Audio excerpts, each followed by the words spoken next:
क्योंकि जब तक आप खुद नहीं करेंगे कुछ नहीं होगा, ठीक है ना। वो कहते हैं ना बिना मरे स्वर्ग नहीं मिलता, इसलिए बिना करे सिलेक्शन नहीं मिलेगा। जैसे कहते हैं बिना मरे स्वर्ग नहीं मिलता, वैसे बिना प्रैक्टिस किए सिलेक्शन नहीं होगा, ठीक है। तो आइए पहला सवाल लेते हैं। 3 बॉडीज हैं और तीनों की इक्वल काइनेटिक एनर्जी है। Their masses are 400 gram, 1.2 kg and 1.6 gram. तो हमें मालूम है कि मोमेंटम और काइनेटिक एनर्जी में जो रिलेशन होता है P = 2mE होता है।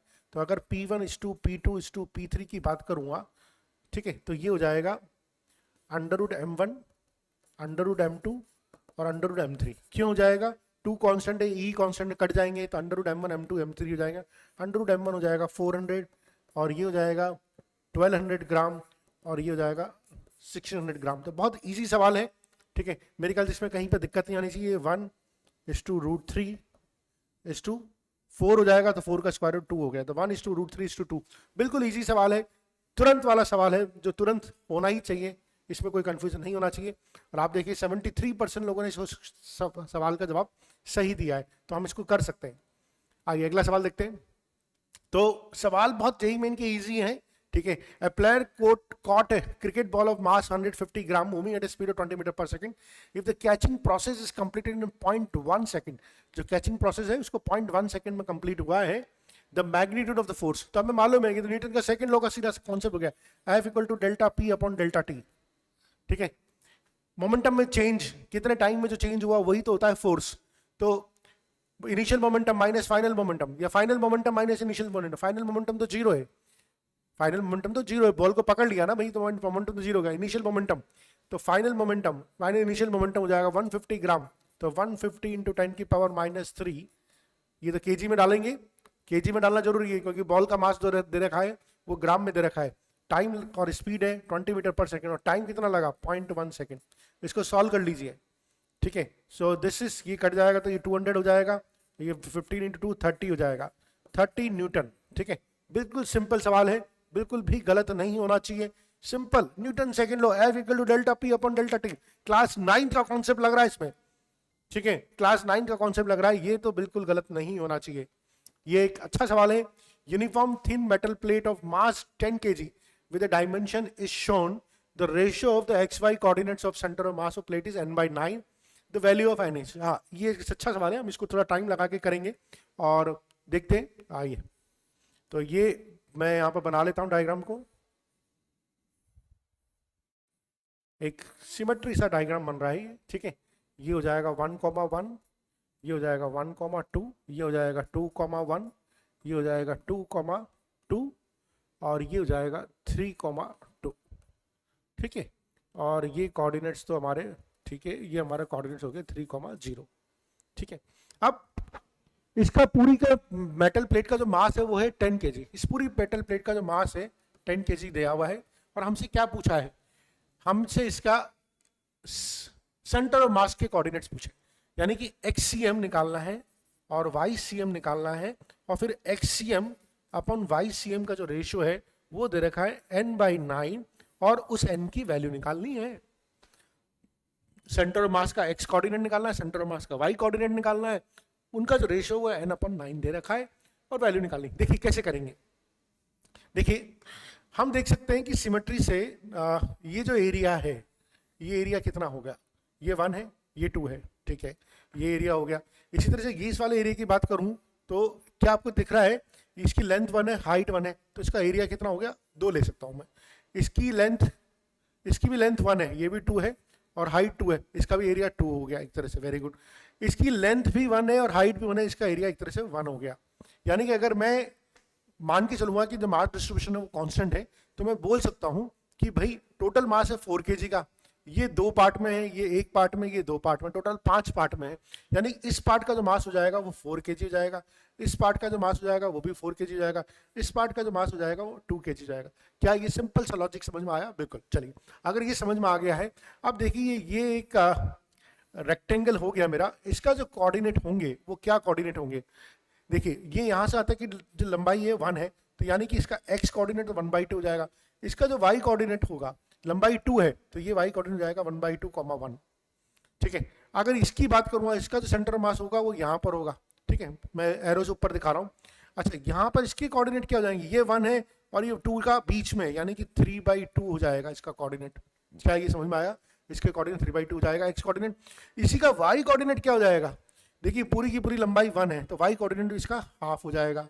ठीक है, अब इसकी बात करें, तो इसका एक्स कोऑर्डिनेट क्या होगा? ये 2 है, ये 3 है, यानी कि ये 2 है, ये 3 है।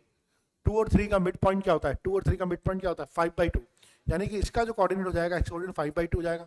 अच्छा, वाई कोऑर्डिनेट की बात करें तो वाई कोऑर्डिनेट तो सेम ही रहेगा। इसका वाई कोऑर्डिनेट कितना था? इसका वाई कोऑर्डिनेट कितना था? जितना इसका वाई कोऑर्डिनेट होगा उतना ही हो जाएगा।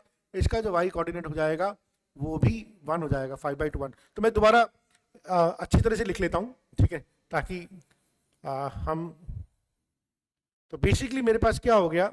3 मास पार्टिकल हो गया। अगर मैं इनको पॉइंट मास कंसिडर कर लेता हूँ, एक 4 kg का मास पार्टिकल हो गया, उसका एक्स कोऑर्डिनेट 1/2 है, वाई कोऑर्डिनेट 1 है। ठीक है, दूसरा एक 2 kg का मास पार्टिकल हो गया, उसका एक्स कोऑर्डिनेट 3/2 है, वाई कोऑर्डिनेट 1/2 है। Very good.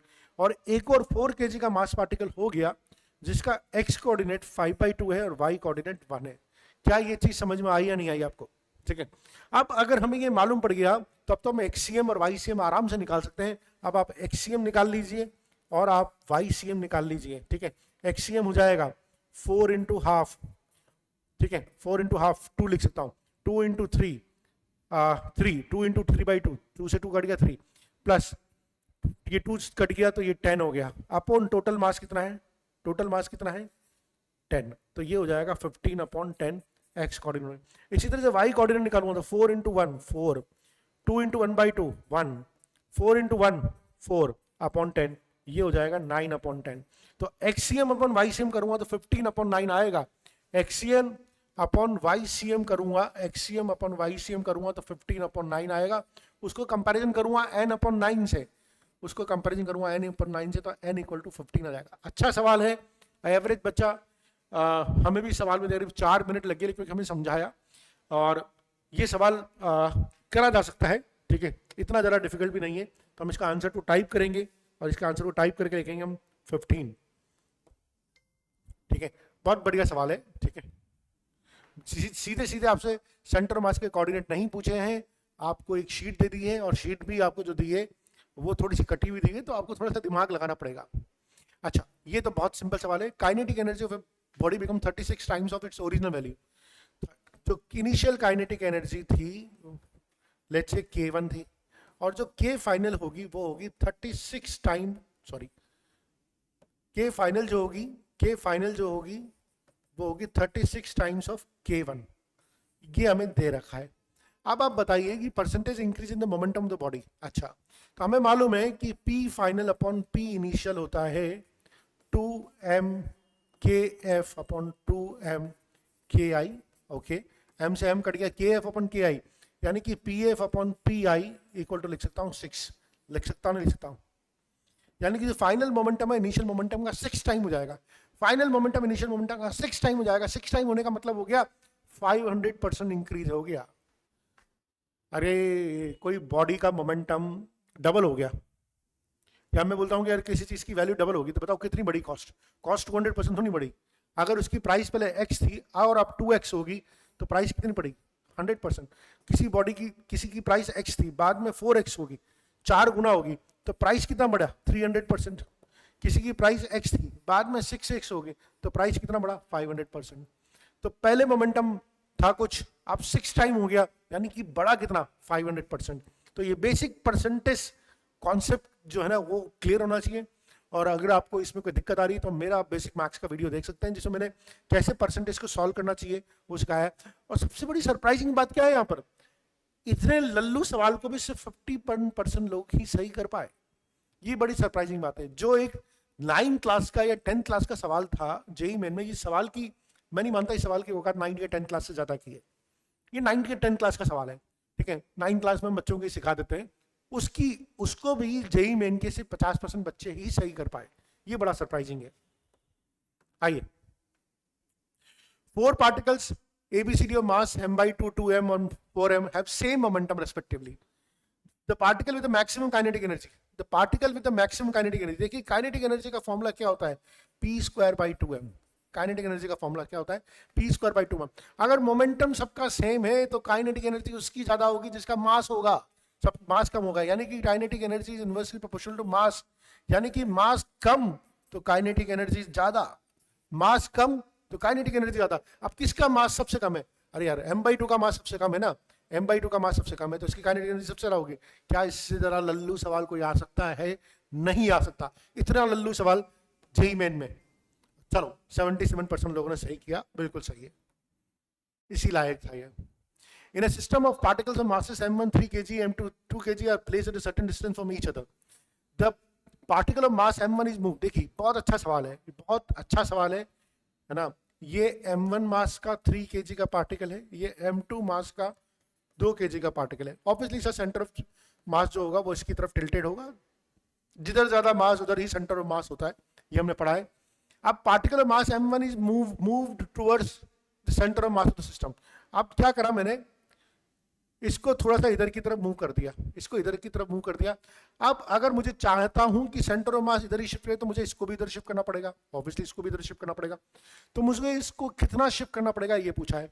तो हमें मालूम है कि डेल्टा XCM इक्वल टू होता है m1 delta x1 m2 delta x2 upon m1 plus m2। अगर ये चीज समझ में नहीं आ रही तो आपको मेरा सेंटर मास का लेक्चर देखना होगा, जहां पर मैंने बोर्ड प्लैंक इन सबके बहुत सारे भर भर के सवाल कराए हैं, जिससे कि आपको बिल्कुल क्लियर कट होगा। तो मुझे चाहता हूं सेंटर ऑफ मास का जो शिफ्टिंग हो जीरो हो। m1 डेल्टा x कितना शिफ्ट किया मैंने, कितना शिफ्ट किया मैंने, इसको 2 सेंटीमीटर शिफ्ट किया, 2 सेंटीमीटर शिफ्ट किया। तो m2 डेल्टा x2 कितना शिफ्ट करना पड़ेगा, नीचे तो ये m1 प्लस m2 हो ही जाएगा। अच्छा मैं वैल्यू पुट करना भूल गया, तो इसकी वैल्यू है 3 × 2 6, और m2 की वैल्यू कितनी है 2 kg इंटू डेल्टा x2। और इसको अगर आप सॉल्व करेंगे तो डेल्टा x2 आ जाएगा, डेल्टा x2 आ जाएगा 3 सेंटीमीटर, ठीक है, -3 सेंटीमीटर आएगा, ठीक है। उसने ऑलरेडी दे रखा है तो मुझे उससे कोई फर्क नहीं पड़ता। मैं यहाँ पर आराम से, बहुत आराम से यहाँ पर मैं 3 लिखूंगा, 3 लिखूंगा, मेरा आंसर आएगा। आइए 3 लिखते हैं यहाँ पर, और बिल्कुल सही सवाल है, ठीक है। तो इस तरह से हम सवालों को कर सकते हैं। ये भी मुझे लगता है कि बहुत ही ईजी सवाल थे, जो बिल्कुल भी किसी भी हालत में बच्चों का गलत नहीं होना चाहिए था। ओके चलिए इस सवाल को करते हैं। यूनिफॉर्म रोड है, AB रोड है, जिसका मास है 2 kg और लेंथ है 30 centimetre, rest on smooth horizontal surface. तो ये रोड हमारी स्मूथ हॉरिजॉन्टल सरफेस पर रेस्ट करती है, इसकी लंबाई है 30 सेंटीमीटर। यूनिफॉर्म रोड है तो इसका सेंटर मास यहाँ पर होगा, बीच में होगा बिल्कुल। अच्छा मास दे रखा है इसका 2 kg, मास दे दिया इसका 2 kg, और इस पर एक इम्पल्स फोर्स लगा रहे हैं अपन, जो 0.2 न्यूटन सेकंड का इम्पल्स फोर्स लगा रहे हैं, 0.2 न्यूटन सेकंड का अपन इम्पल्स फोर्स लगा रहे हैं। हम इसको ये भी बोल सकते हैं FT बोल सकते हैं हम इसको, इम्पल्स फोर्स, ठीक है। अब जब इस पर फोर्स लगा रहे हैं तो ऑब्वियसली ये रोड टर्न होगी, बिल्कुल रोड टर्न होगी, और राइट एंगल 90 डिग्री टर्न करना है मुझे। इसको राइट एंगल टर्न करने के लिए जितना टाइम लग रहा है, जो टाइम लग रहा है वो लग रहा है π/x सेकेंड, और ऑब्वियसली मेरे से पूछा जाएगा x की वैल्यू क्या होगी, ठीक है। तो देखिए एंगुलर मोमेंटम का सवाल है, टॉर्क का सवाल है, तो हमें मालूम है, हमने न्यूटन सेकंड में पढ़ा है कि F = delta P upon delta T होता है, ठीक है। लेकिन यहाँ पर F नहीं होके क्या हो जाएगा, टॉर्क हो जाएगा, और यहाँ पर P नहीं होके हो जाएगा delta L upon delta T, ठीक है। और टॉर्क इक्वल टू भी आपने पढ़ा है, टॉर्क इक्वल टू क्या होता है, टॉर्क इक्वल टू होता है F cross R delta L upon delta T। अच्छा F यहाँ पर मैं लिखता हूँ FR डेल्टा T, और डेल्टा L को भी लिख सकता हूँ मैं, डेल्टा L को क्या लिखता हूँ I ओमेगा। मोमेंटम है ना भाई, एंगुलर मोमेंटम क्या होगा, जैसे आपको लीनियर मोमेंटम पता है कि P = mv होता है, P = mv होता है, इसी तरह से जो एंगुलर मोमेंटम होता है L = होता है वो I ओमेगा होता है, ठीक है। तो ये पता होना चाहिए, FR delta T I omega. अब देखिए F और T, FT तो 0.2 न्यूटन सेकेंड अपन को दे ही रखा है, ये तो अपने निकाल लिया। अब R क्या होगा, देखिए R होगा यहाँ से सेंटर ऑफ मास से जो डिस्टेंस है वो होगी, और वो डिस्टेंस हो जाएगी 15 सेंटीमीटर, यानी कि 15/100, ठीक है। I हो जाएगा ml²/12, ठीक है। रोड का जो मोमेंट ऑफ इनर्शिया होता है एंड पे निकाला जाता है ml²/12। M कितना दे रखा है 2 kg, L कितना है, पूरी लंबाई कितनी है, ठीक है 0.3, यानी कि मैं 9 × 10⁻, सॉरी 30 है ना, तो 0.3 है ना, तो इसको लिख सकता हूँ 9 × 10⁻⁻2, अपॉन 12 इंटू ओमेगा। तो ये निकाल लिया मैंने इससे ओमेगा। अगर मैं इससे ओमेगा निकाल लेता हूँ तो इससे ओमेगा जो मेरा निकलेगा, फाइनली जो इससे ओमेगा निकलेगा वो निकलेगा 2। इससे ओमेगा क्या निकलेगा मुझे 2। अब मुझे निकालना है कि टाइम पीरियड निकालना है, यानी कि इसको 90 डिग्री रोटेट होने में कितना टाइम लगेगा। अब 90 डिग्री में रोटेट होने में जो टाइम लगेगा वो होता है एंगुलर डिस्प्लेसमेंट। कितना एंगुलर डिस्प्लेसमेंट की बात कर रहा हूँ मैं, π/2 एंगुलर डिस्प्लेसमेंट की बात कर रहा हूँ। कितने एंगुलर डिस्प्लेसमेंट की बात कर रहा हूँ, π/2 एंगुलर डिस्प्लेसमेंट की बात कर रहा हूँ अपॉन ओमेगा। तो ये हो जाएगा π/4 ओमेगा, सॉरी π/2 ओमेगा। ये हो जाएगा π/2 ओमेगा। ओमेगा की वैल्यू कितनी है 2, ओमेगा की वैल्यू कितनी आई 2 है। तो यानी कि फाइनली जो टाइम लगेगा वो लगेगा π/4 और उसको कंपेरिजन करूंगा π/x से, तो x इक्वल टू हो जाएगा 4, x इक्वल टू हो जाएगा 4। बहुत अच्छा सवाल है, एवरेज बच्चा थोड़ा सा इसमें अटक सकता है, लेकिन अगर आप इस लेवल के सवाल कर लेते हो तो आप बहुत अच्छा स्कोर कर सकते हो जेईई मेन में। बहुत अच्छा सवाल है, ठीक है। आइए अगला सवाल करते हैं।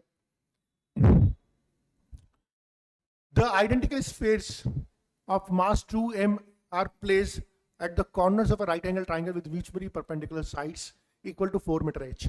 तो हमें क्या बोला हुआ है कि आइडेंटिकल स्फेयर्स, यहाँ पर भी एक स्फेयर लगा दिया मैंने, यहाँ पर भी एक स्फेयर लगा दिया और यहाँ पर भी एक स्फेयर लगा दिया।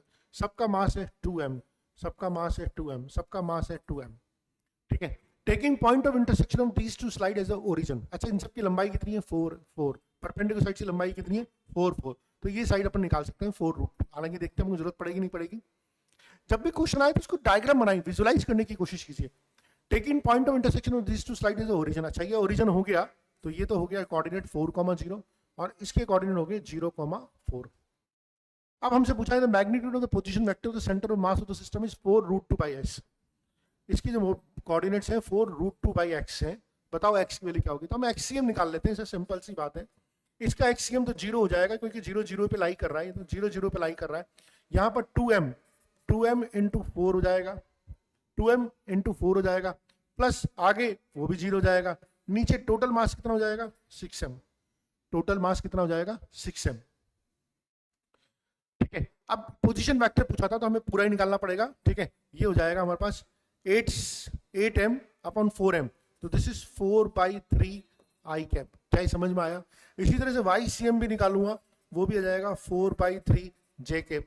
सो position vector the magnitude, position vector का जो मैग्नीट्यूड हो जाएगा वो हो जाएगा 32। अच्छा, इसका स्क्वायर कर लो, 16/9 plus 16/9, so this is 32/9, square root में चल रहा है ये। और इसको बाहर लूंगा, अगर इसको बाहर लूंगा तो आ जाएगा 4√2/9। अब कंपैरिजन कर लीजिए, ये था 4√2/x और ये था 4√2/9, तो x की वैल्यू कितनी आ गई 9। अच्छा सवाल है, मेरे ख्याल से इजी सवाल है, होना चाहिए इंटीजर टाइप में। अगर ये सवाल नहीं होता है तो हमें अपने कॉन्सेप्ट को रिविजिट करने की जरूरत है, क्योंकि हम क्या इतना इजी सवाल भी हम गलत नहीं कर सकते।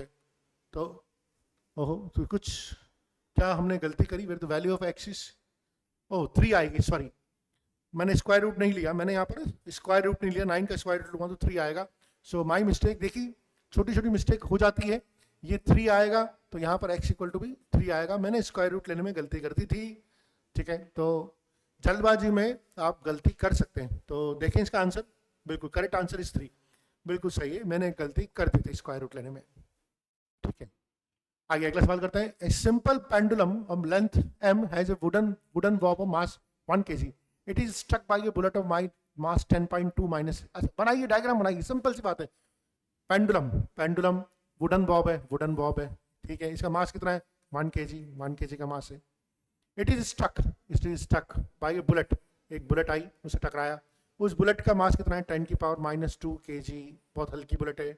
स्पीड कितनी है 2 × 10⁻² मीटर पर सेकंड, बहुत बढ़िया।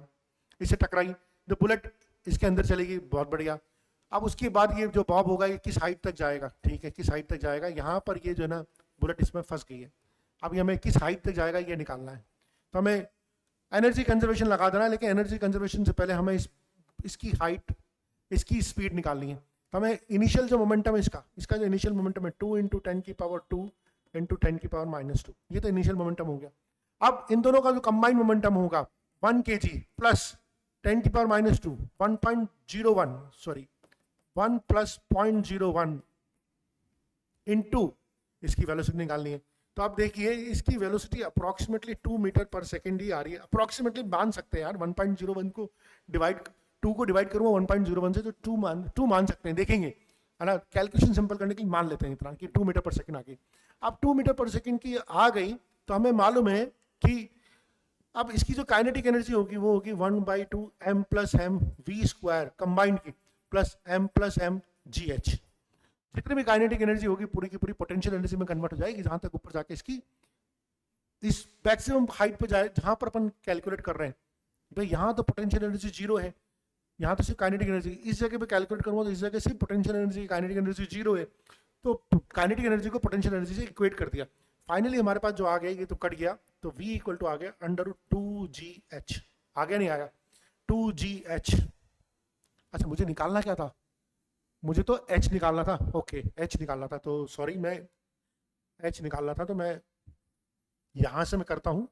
तो h इक्वल टू मेरे पास आ जाएगा, देखिए 1/2 m plus M V square equal to m plus M G H. ठीक है, तो मैं लिख सकता हूं, क्या लिख सकता हूं मैं, ये कट गया, ठीक है, तो h इक्वल टू सकता हूँ V square by 2g। h equal to लिख सकता हूँ V square by 2g। v कितना था मेरा 2, 4, 2 का स्क्वायर 4, और g कितना है मेरा, g कितना है, g दे रखा है 10 मीटर पर सेकेंड, तो 20, 4/20, 4/20 यानी कि 1/5, 1/5 का मतलब है 0.2 मीटर, 0.2 मीटर, 0.2 मीटर। तो ये एक इजी सवाल था, है ना, और हमें तो खैर पूरा एक्सप्लेनेशन करने में टाइम बहुत लग गया, अदरवाइज बहुत फास्ट ये सवाल हो सकता है, कुछ फॉर्मूले याद रख लो तो बहुत जल्दी हो सकता है। A spherical body of mass 100 gram is dropped from a height of 10 meter from the ground. After hitting the ground, the body rebounds to height of 5 meter. ठीक है, एक बॉडी को मैंने ऊपर से ड्रॉप किया, ठीक है, कहाँ से ड्रॉप किया, 10 मीटर की हाइट से ड्रॉप किया, और वापस ये बॉडी जो पहुंचती है सिर्फ 5 मीटर की हाइट तक पहुंचती है। ये बॉल जो पहुंचती है रिबाउंड होने के बाद, यानी कि रिबाउंड होने के बाद ये 5 मीटर की हाइट तक पहुंचती है। The impulse of force exerted by the ground to the body is given। Impulse of the force पूछा है, देखिए इम्पल्स ऑफ द फोर्स पूछा है, यानी कि F इंटू डेल्टा टी पूछा है, which is equal to delta P. Impulse of the force is equal to the change in the momentum. तो चेंज इन द मोमेंटम किस स्पीड से टकराई, किस वेलोसिटी से टकराई और किस वेलोसिटी से वापस लौटी। देखिए इस वेलोसिटी से टकराई तो v equal to v initial equal to हो जाएगा √2gh। v इनिशियल हो जाएगा √2gh, √2 g कितना है 9.8, h कितना है 10। ठीक है, इसको सॉल्व कर लेंगे, ये अप्रोक्सीमेटली आ जाएगा 10 10 10 10 10 10, तो ओके ये आ जाएगा 10√2 अप्रोक्सीमेटली, मान लीजिए इसको 14 metre per second, approximately 14 metre per second आ गया। v फाइनल टकराने के बाद किस हाइट तक गई, 5 मीटर की हाइट तक ही गई, तो 2g 9.8 इंटू h, h कितना है 5 मीटर, तो ये 10 आ गया, तो ये अप्रोक्सीमेटली 3.3 मीटर पर सेकंड आ गया। ठीक है, ये अप्रोक्सीमेटली आ गया 3.3 मीटर पर सेकंड। आ गया नहीं आ गया। अब चेंज इन मोमेंटम, एक नीचे जाते हुए उसकी डायरेक्शन अगर आप नेगेटिव ले तो ऊपर डायरेक्शन पॉजिटिव, तो यानी कि जो मोमेंटम होगा, चेंज इन मोमेंटम जो होगा वो प्लस हो जाएगा, तो चेंज इन मोमेंटम जो होगा delta P, mass into velocity. Mass कितना है 0.1 kg, मास कितना है इसका 0.1 kg इंटू 14 mgh, है ना, चेंज इन मोमेंटम। हाँ अच्छा, ये तो हमने हाँ चेंज इन मोमेंटम पूछा है, बिल्कुल सही है 2gh। ठीक है, 10√2, ओके ओके, तो प्लस 3.3, 0.1 इंटू 3.3, तो ये हमारा जो अप्रोक्सीमेटली आ रहा है, ये हमारा जो आ रहा है, let's try to solve this. 14 mass into velocity ना, mass into velocity, 100 gram is dropped on the 14 plus 3.3, ये आ रहा है हमारा 17.3 इंटू 0.1, तो विच इज 1.73। ओके, सो यहाँ पर मुझे कैलकुलेशन मिस्टेक दिख रही है हमारी, और वो कैलकुलेशन मिस्टेक बोलती है 2 इंटू 9.8 इंटू 5, अप्रॉक्सीमेटली इसकी जो वैल्यू आएगी वो 10 मान के चल सकता हूँ, 10 मीटर पर सेकेंड। तो जो डेल्टा पी आएगा वो 14 प्लस 10 इंटू 0.1 यानी 24 into 0.1 which is approximately 2.4 kg metre per second. तो 2.4 kg मीटर पर सेकेंड, एक ही एग्जाम्पल दे रखा है, एक ही ऑप्शन दे रखा है। बहुत इजी सवाल था, लेकिन मैंने यहाँ पर स्क्वायर रूट में कैलकुलेशन मिस्टेक कर दी थी, तो ये छोटी छोटी गलतियाँ होती हैं जो आप क्वेश्चन करते वक्त कर सकते हैं, कोई बात नहीं, पर ठीक है आगे बढ़ते हैं। नेक्स्ट चलते हैं. A body of mass 100,000 kg is moving horizontally with a velocity of 6 meter per second. If 200 kg extra mass is added. अरे तो find the final velocity. तो mu upon m plus m dash add किया into v निकालना है. तो 1000 kg 6 metre per second add कितना किया 200 kg यानी कि 1200 kg हो गया और ये v निकालना है. तो ये 5 टाइम ये 6 टाइम 6 से 6 तो v इक्वल टू हो गया 5 मीटर पर सेकंड. ये तो बिल्कुल इजी सवाल है, 9 क्लास का सवाल है. तो बिल्कुल 9 क्लास का सवाल है. कंजूस 84% लोगों ने इसको सही भी किया है. ये सवाल भी अगर आपने गलत कर दिया तो फिर क्यों पढ़ रहे हैं अपन. Two bodies are having a kinetic energy in the ratio of 16:9 if they have the same linear momentum. अच्छा, तो हमें मालूम है के ई इक्वल टू होता है पी स्क्वायर अपॉन 2pm. ठीक है, तो हम बोल सकते हैं k1 upon k2, k1 upon k2 है ना, उनका मोमेंटम तो सेम है तो अपन इसको बोल सकते हैं m2 अपॉन m1. तो k1 अपॉन k2 दे रखा है 16/9, k1 अपॉन k2 दे रखा है 16/9. तो रेशियो ऑफ देयर मासेस तो m2 अपॉन m1 जो हो जाएगा यानी कि m1 अपॉन m2 हो जाएगा 9/16. 9/16 यहाँ पर 16/9 भी दे रखा है, 9/16 भी दे रखा है. ध्यान रख के टिक करना है. देखिए इसको भी सिर्फ 63% बच्चे नहीं सही कर रहा है क्योंकि कहीं ना कहीं उल्टे कंफ्यूज हो गए होंगे, उल्टा हो गया. 14% लोगों ने 16:9 लगा दिया. तो ये भी ध्यान रखने वाली बात है. आइए अगला सवाल करते हैं. A bullet of 10 gram leaves the barrel of a gun with a velocity of 600 meter per second. If the barrel of the gun is 50 centimeter long and the mass of the gun is 3 kg, the value of the impulse. देखिए impulse का मतलब हो गया force into delta t और impulse का मतलब एक और हो गया change in the momentum. यानी कि पहले तो momentum निकालना है मुझे. तो बैरल है, ठीक है, बैरल का इनिशियल मोमेंटम क्या था? Initial momentum of barrel 0. Final momentum of barrel mass कितना है उसका? मास तो है 3 kg, 3 kg मास है. और उसकी रिकॉइल वेलोसिटी पता है क्या? नहीं है. बाद में कंजर्वेशन मोमेंटम निकाल लेते हैं. तो कंजर्वेशन मोमेंटम लगाते हैं बुलेट का कंजर्वेशन मोमेंटम लगाया. ठीक है, 10 gram leaves the barrel of the gun with the velocity of 600 metre per second. तो इनिशियल मोमेंटम तो इधर तो 0 आएगा, दोनों रेस्ट में थी. फाइनल मोमेंटम जो होगा 10 ग्राम यानी 10 की पावर -2 इंटू 600 प्लस मास कितना है 3 kg इंटू वी. ठीक है, अब इसको अगर अपन ने सॉल्व किया तो v इक्वल टू हो जाएगा 2 -2 मीटर पर सेकंड आएगा. पर कोई बात नहीं, अपन को मैग्नीट्यूड से मतलब है. तो और यह 3 इंटू 2 कर दूंगा तो यहाँ पर आ जाएगा 6. तो 6 न्यूटन सेकंड. ठीक है, 6 newton second change in momentum आ गया. तो आप देखिए कौन सा आंसर है 6 वाला आंसर है. ठीक है, बिल्कुल 56% बच्चों ने इस सवाल को सही किया. तो आप देख सकते हैं कि बहुत ज़्यादा कॉम्पिटिशन है नहीं जेईई मेन में, बच्चे ही गलतियां बहुत ज़्यादा कर रहे हैं, इस वजह से बच्चे इसको सॉल्व नहीं कर पा रहे हैं. ठीक है, आइए 14 सवाल देखते हैं. A nuclear disintegrates into 2 nuclear parts in such a way that the ratio of their nuclear sizes is 1:2:3. Their respective speeds have a ratio of n:1. Disintegrate हो गया तो कोई बात नहीं, इनिशियल मोमेंटम 0 है. Final momentum m1 v1 plus m2 v2 हो गया. यानी कि m1 upon m2 equal to जाएगा v2 upon v1. Minus sign को मैं कंसिडर नहीं कर रहा है. ठीक है, अब देखिए ratio of the nuclear size. तो मास इक्वल टू होता है, मास इक्वल टू गांठ बंद के ले ली डेंसिटी इनटू वॉल्यूम. चूंकि या रेडियस दे रखी तो हम मान सकते हैं कि स्फीयर है तो 4π3πr3. तो ये हो जाएगा 4 है ना, यहाँ पर रखेंगे रो 4π3πr1 का क्यूब रो 4π3πr2 का cube equal to v2 upon v1. ये अपन इतना सब कुछ अभी कर रहे हैं, मैं सबको करने की जरूरत नहीं. मैं सीधा अगर मैं अपनी कॉपी में कर रहा हूँ तो मैं सीधा R1 अपॉन R2 रखता. इन सबको ये सब तो कटने हैं तो इनकी तो टेंशन ही मत लीजिए. ठीक है, अब आपको क्या दे रखा है R1 अपॉन R2 की वैल्यू दे रखी है, बिल्कुल दे रखी है. क्या दे रखी है R1 अपॉन R2 दे रखा है 1:2 की पावर 1/3. तो यहाँ पर पुट कर दीजिए तो ये हो जाएगा 1/2. होगा नहीं होगा. और ये v2 अपॉन v1 आपको निकालना है. ठीक है, अब आपको दे रखा है स्पीड का रेशियो. तो अब इस तरह से स्पीड का रेशियो तो आ गया v1 upon v2 equal to 2 आ गया. अब v1 अपॉन v2 का जो रेशियो दे रखा है वो दे रखा है n:1. तो n इक्वल टू 2 आ गया. अच्छा सवाल है, गलत नहीं होना चाहिए, ये अच्छा सवाल है. हम कई बार कैलकुलेशन मिस्टेक कर देते हैं, बाकी तो ये गलत होने वाले सवाल नहीं है. ठीक है, आइए अगला सवाल करते हैं.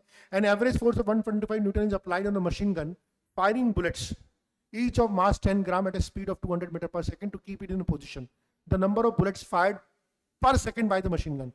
तो देखिए मोमेंटम चेंज निकालना है, वही वाली बात है, ठीक है।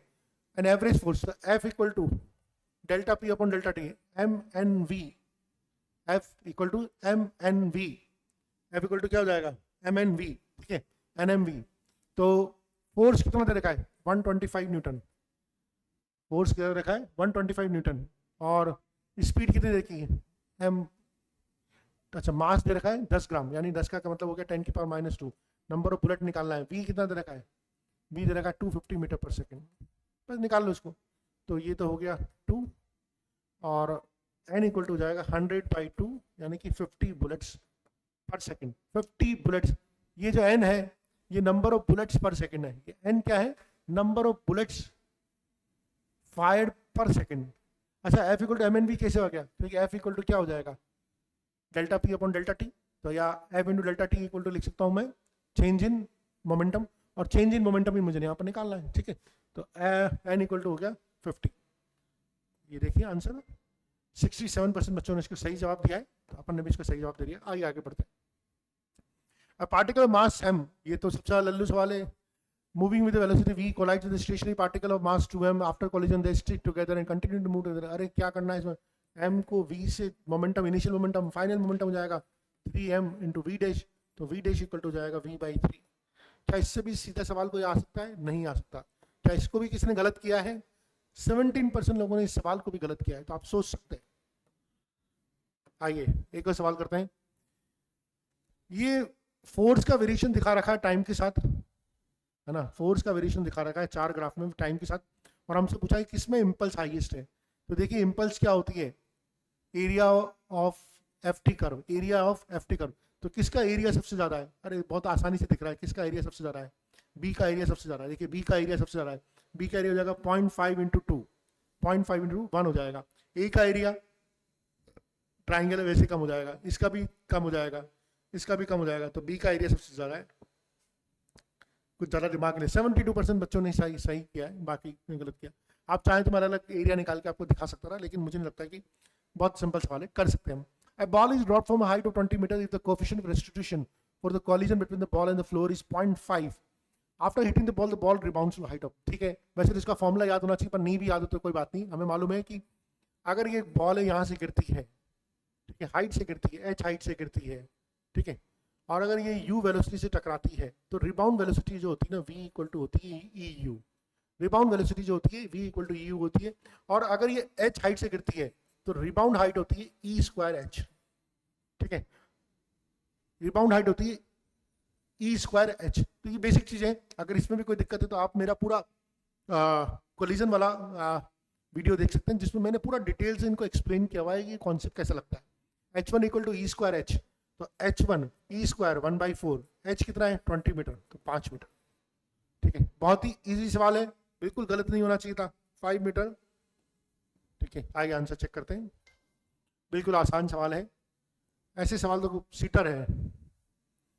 100 balls each of mass m moving with the speed v simultaneously strike a ball normally and reflected break at the same speed। अगर reflected break है सेम स्पीड से, तो चेंज इन मोमेंटम हो जाएगा 2mv। ये समझ में आता है, एक बॉल उसी स्पीड से जा रही है और उसी स्पीड से रिफ्लेक्ट हो रही है, तो उसकी एक बार तो वेलोसिटी पॉजिटिव, एक बार नेगेटिव है, यानी कि चेंज इन वेलोसिटी पॉजिटिव हो जाएगी, चेंज इन वेलोसिटी, तो डेल्टा mv हो जाएगा एक बॉल के लिए, और अगर 100 बॉल्स है तो ये 100 से मल्टीप्लाई हो जाएगा, ठीक है। टोटल फोर्स हो जाता है delta P upon delta T, तो 200 mv upon T, 200 mv upon T. बहुत आसान सवाल है, बिल्कुल आसान सवाल है, ये बिल्कुल गलत नहीं होना चाहिए था। 59% लोग ही सवाल को सही कर पाए, तो ये दिखाता है कि हम कैसे बेसिक्स में अटके पड़े हुए हैं, कैसे बेसिक्स में अटके पड़े हुए हैं। आगे अगला सवाल देखते हैं। A machine gun of mass 10 kg fires 20 gram bullets at the rate of 180 bullets per minute with a speed of 100 meter per second. The recoil velocity of the gun, recoil velocity निकालनी है हमें, ठीक है, हमें निकालनी है recoil velocity, ठीक है। तो पहले तो हमें निकाल लेते हैं कि भाई हाँ 10 kg fires 20 gram bullets at the rate of 180 bullets per minute। तो इसका मोमेंटम निकाल लेते हैं भाई, बुलेट का मोमेंटम कितना हो जाएगा m into N into V, m n v, ये मोमेंटम हो जाएगा। m कितना है, मास कितना है 20 ग्राम, तो 20 इंटू 10 की पावर -3। एन कितना है 180, 180। स्पीड कितनी है 100 metre per second, 100 metre per second. ठीक है, रिकॉइल वेलोसिटी निकालनी है ना, तो पहले तो इसको सॉल्व कर लेते हैं, आसान हो जाएगा। इसको सॉल्व कर लेते हैं, 10 की पावर -3 2, तो ये तो हो गया 2, ये और ये सॉरी हाँ ये तो कट गया, ये हो जाएगा 180, यानी कि हो जाएगा 360, पूरा तो 360 आ गया। अब हमसे पूछा है कि हाँ हमसे पूछा है, क्या पूछा है, recoil velocity of the gun. अच्छा, इस गन का मास कितना है 10 केजी की है, ये 10 केजी की गन है। ओके, हम एक बार दोबारा देख लें, कैलकुलेशन में कोई कैलकुलेशन करते हैं। मास कितना था 20 ग्राम, 20 ग्राम, 20 मतलब 20 इंटू 10 की पावर -3 इंटू 180 बुलेट्स पर मिनट है। देखिए हम कैलकुलेशन कहीं ना कहीं कुछ ना कुछ गलती करके, ये गलती करके, ये जो है नंबर ऑफ बुलेट्स पर मिनट था, हमने नंबर ऑफ बुलेट्स, तो देखिए एन जो दे रखा है, एन जो दे रखा है नंबर ऑफ बुलेट्स पर मिनट था, इसको नंबर ऑफ बुलेट्स पर सेकंड करना पड़ेगा, तो 180/60 यानी कि 3 बुलेट्स, जल्दबाजी में अपन गलती करते हैं, 3 बुलेट्स पर सेकंड हो गया। मास हो गया 10 ग्राम, मैं इस मास का 20 ग्राम, तो 20 इंटू 10 की पावर -3 kg। ठीक है, अब मोमेंटम निकाल लेते हैं इसका, बुलेट का मोमेंटम कितना हो जाएगा, 20 इंटू 10 की पावर -3, 3 बुलेट से स्पीड कितनी दे रखी है 100 मीटर पर सेकंड दे रखी है, speed 100 metre per second, sorry 100 दे रखी है। इसको सॉल्व किया तो 20 इंटू 2000, तो ये फाइनली 6 आ गया, ये फाइनली 6 आ गया।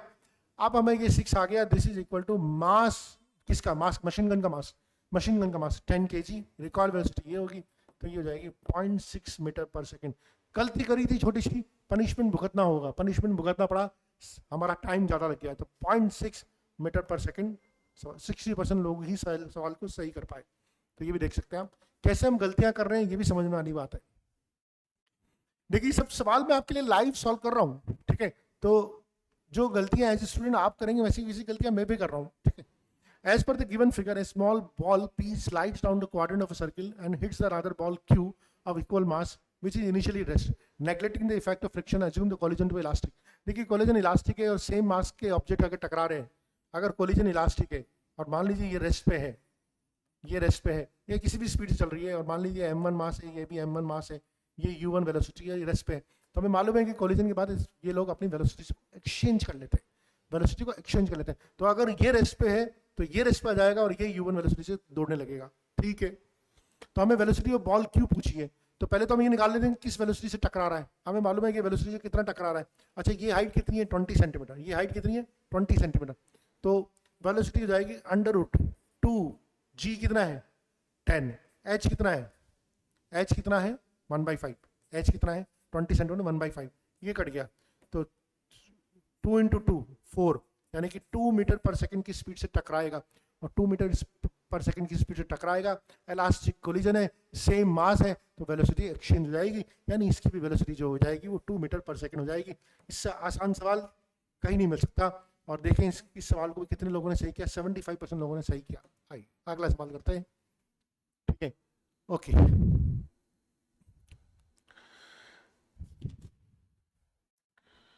A ball of mass 200 gram rests on a vertical post of height 20 meter. A bullet of mass 10 gram traveling in a horizontal direction hits the center of the ball, and after collision, both travels independently.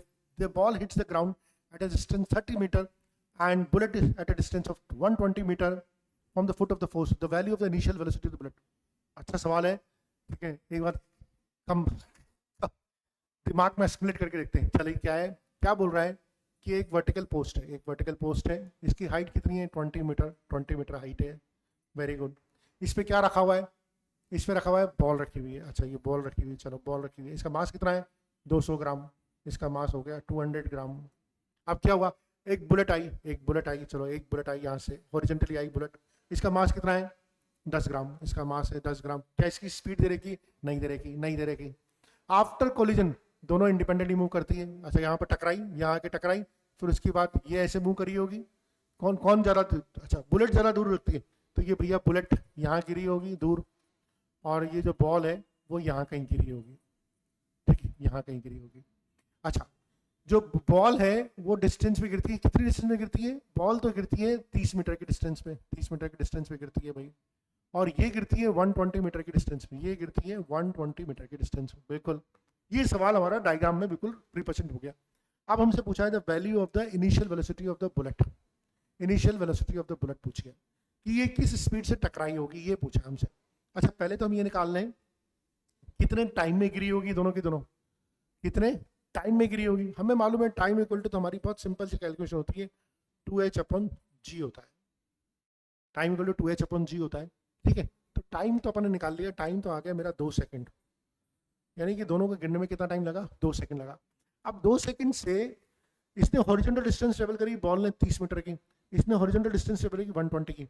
तो मैं ये निकाल सकता हूँ, देखिए Rx जो है u into T होता है, बिल्कुल होता है 30। अगर बॉल के लिए बात करूँ 30 मीटर है तो u, या मैं v बॉल बोल दूँ, तो टकराने के बाद ही तो बॉल चली ना, v इंटू टी। ये टाइम मालूम है 2, तो v वेलोसिटी ऑफ बॉल कितनी हो जाएगी, 15 मीटर पर सेकंड। क्या ये समझ में आया, वेलोसिटी ऑफ बॉल तो होगी 15 मीटर पर सेकंड। अब अपन निकाल सकते हैं velocity of bullet, velocity of bullet निकाल लीजिए, वेलोसिटी ऑफ बुलेट भी ऐसे निकाल लेंगे। वेलोसिटी ऑफ बुलेट 120 मीटर चली, 2 सेकंड तक चली, यानी कि इसकी स्पीड हो जाएगी 60 मीटर पर सेकंड। तो वेलोसिटी ऑफ बॉल आ गई, वेलोसिटी ऑफ बुलेट आ गई। अब तो क्या करना है, अब तो कुछ नहीं करना, अब तो जिंदगी बहुत आसान है। ठीक है, अब तो सीधा कंजर्वेशन ऑफ लीनियर मोमेंटम लगाना है, तो सीधा कंजर्वेशन लीनियर। तो टकराने के पहले का मोमेंटम, टकराने के पहले का मोमेंटम 10 ग्राम की बॉल बुलेट थी, इसकी वेलोसिटी थी v 10 ग्राम। तो मैं इसको चाहूँ तो 10 इंटू 10 की पावर -3 v कर देता हूँ, कन्वर्जन कर देता हूँ। ठीक है, प्लस अब बुलेट की जो स्पीड है वो 60 मीटर होगी, यानी कि 10 इंटू 10 की पावर -3 इंटू 60। बाद का मोमेंटम, टकराने के बाद का बॉल इनिशियली तो रेस्पिड, उसका मोमेंटम 0 है। अब बॉल कितना है, 200 मास ग्राम, 200 इंटू 10 की पावर -3 इंटू 15। और इसको अगर आप सॉल्व करेंगे तो आपको वेलोसिटी ऑफ इनिशियल बुलेट मिल जाएगी, और वेलोसिटी ऑफ इनिशियल बुलेट जो मिलेगी 360 मीटर पर सेकंड मिलेगी। अच्छा सवाल है। ठीक है, 46% बच्चों ने ये अगर ऐसे सवाल अगर आप कर पाते हैं ना, तो आपको जेई मेन में 99% लाने से कोई रोक नहीं सकता। ठीक है, क्योंकि अगर आप इस लेवल के सवाल अगर आप 1 मिनट में या 1.5 मिनट में कर लेते हैं तो आपके कॉन्सेप्ट बिल्कुल क्लियर है। ठीक है, a nucleus disintegrates into smaller parts which have their velocities in ratio of 3:2. The ratio of the nucleus, ये हम हालांकि कर चुके हैं, हमने पढ़ा था, हमने क्या पढ़ा था, m1/m2 इक्वल टू v2/v1, हमने अभी भी पढ़ा था। Ratio of the nuclear sizes, ठीक है। अब इनकी जो वेलोसिटी का रेशियो दे रखा है वो 2, ratio of the nuclear sizes is क्या होगी, ओके। तो देखिए ratio of the nuclear sizes, तो हमें रेडियस हमें मालूम है कि ये आया था r1 का क्यूब और ये आया था r2 का क्यूब, आया था नहीं आया था, आया था। वेलोसिटी का रेशियो दे रखा है 2:3। देखिए मैं तो v1/v2 की बात करूँगा, या v2/v1 है तो मैं 2/3 इसकी बात करूँगा, तो r1/r2 हो जाएगा 2/3 की पावर 1/3। अब कंपैरिजन कर लूँ, कंपैरिजन करने में मिल रहा है तो वैल्यू ऑफ एक्स मिल गई 2 मिल रही है, 2 मिल रही है। तो ये सवाल तो अपन बिल्कुल कर चुके हैं, और यहाँ पर हमने करा विद एक्सप्रेशन 49 सेकंड में अपने सवाल को कर दिया है। अच्छा सवाल है, पहले भी अपन कर चुके हैं, इसलिए अपन को ज़्यादा टाइम नहीं लगा। A body of mass 1 kg collides head-on elastically with a stationary body of mass 3 kg. After collision, a smaller body reverses its direction of motion and moves at a speed of 2 metre per second. क्या हो रहा है, क्या समझ लेते ना, एक stationery body है, रेस्ट पे है, ठीक है, उसका मास है 3 kg, रेस्ट पे। ये दूसरी बॉडी है, ये मूव कर रही है, इसका मास है 1 kg का मास है, ठीक है। ये मूव कर रही है, टकराई भाई है यहाँ से यहाँ तक, ये टकराई, ठीक है। उसके बाद ये टकराने के बाद इसकी डायरेक्शन तो होगी रिवर्स, किसकी, 1 kg की, 1 kg की डायरेक्शन तो होगी रिवर्स, और इसकी डायरेक्शन जो रिवर्स हुई वही 2 मीटर पर सेकंड से रिवर्स हुई। Very good. Initial speed of the, अच्छा हमें इसकी डायरेक्शन पता ही नहीं है, ये 3 kg की है, हम तो मान के चलते हैं अपनी डायरेक्शन जा रही थी। तो हमें दो चीज़ें लगानी है, E equal to v2 - v1/u1 - u2 लगाना है। इनिशियल स्पीड ऑफ द, अच्छा इलास्टिकली है तो E की वैल्यू 1 हो जाएगी। तो पहले तो कंजर्वेशन और लीनियर मोमेंटम लगाते हैं। मान ली कि स्पीड थी u, तो 1 into u plus 0, 1 into u plus 0। अच्छा इसकी स्पीड तो मालूम है कि हमें नेगेटिव जा रही है, तो मैं लिख सकता हूँ -2, इसकी तो लिख सकता हूँ -2, 2 इंटू 1 है ना, और 2 डायरेक्शन जो है वो अपोजिट। अच्छा इसकी स्पीड नहीं पता हमें, तो इसको लिख सकता हूँ 3 इंटू v। एक इक्वेशन तो मेरे पास ये आई नहीं आई, बिल्कुल आ गई। दूसरी इक्वेशन, E इक्वल टू होता है V2 minus V1 upon U1 minus U2, है ना। V2 तो V है, अच्छा V1 अपोजिट है, -2 की जगह +2 हो जाएगा, माइनस माइनस +2 हो जाएगा। U1 पता ही नहीं है, E1 है, तो U इक्वल टू लिख सकता हूँ V+2, क्या लिख सकता हूँ, नहीं लिख सकता, U इक्वल टू V+2 लिख सकता हूँ, या फिर V इक्वल टू ये भी लिख सकता हूँ U-2, V equal to U-2, यहाँ पर वैल्यू पुट कर दी, U इक्वल टू जाएगा 2 + 3, V की जगह लग दिया U-2 और इसको सॉल्व कर लिया, 2 + 3U-6, तो 2U इक्वल टू 4, तो U equal to 2 metre per second. अच्छा सवाल है, सिंपल सवाल है, ठीक है, गलत नहीं होना चाहिए। आप कैलकुलेशन मिस्टेक कर दें तो अलग बात है, अदरवाइज ये सवाल गलत नहीं हो सकता। The initial speed of the smaller bodies, आप देखिए मैंने भी कुछ ना कुछ गलती कर दी, कहीं ना कहीं कैलकुलेशन मिस्टेक कर दी, V2 माइनस V1। आइए देखते हैं मेरी क्या मिस्टेक है। 1 into U plus 0, 2 into plus 3 into V, और E equal to V2 minus V1 upon U। Okay, तो U इक्वल टू V+2 और U इक्वल टू, देखिए -2 था, मैंने -2 नहीं लगाया, ये -2, तो ये 8, तो U इक्वल टू हो जाएगा 4। एक प्लस माइनस की गलती और आपका सवाल गलत जाता है, तो मैंने भी एक प्लस माइनस की गलती कर दी और मेरा भी आंसर गलत आ गया। सब कुछ सही लगाया लेकिन प्लस माइनस की गलती कर दी। ये बहुत बेहतरीन सवाल है जिसमें बच्चे कंसेप्चुअल मिस्टेक जिसमें बच्चे ना जल्दबाजी में मिस्टेक कर लेते हैं। तो हमसे क्या दे रखा है, 2 बॉडीज है, मास 1 kg 3 kg, उनके पोजीशन वेक्टर दे रखे हैं। तो magnitude of the position vector of centre of mass system किसके मैग्नीट्यूड के बराबर होगा, सिमिलर होगा, ये पूछा है। तो RCM जो हो जाएगा वो जाएगा M1R1, यानी कि 1 into I plus 2J plus K plus दूसरे का मास कितना है 3K, 3, और ये जाएगा -3I plus 2J plus K upon 4। इसको सॉल्व करेंगे आप तो I और -3I यानी कि -8I, 2J और 6J 8J, K और 3K 4K upon 4। Answer -2I plus 2J plus K।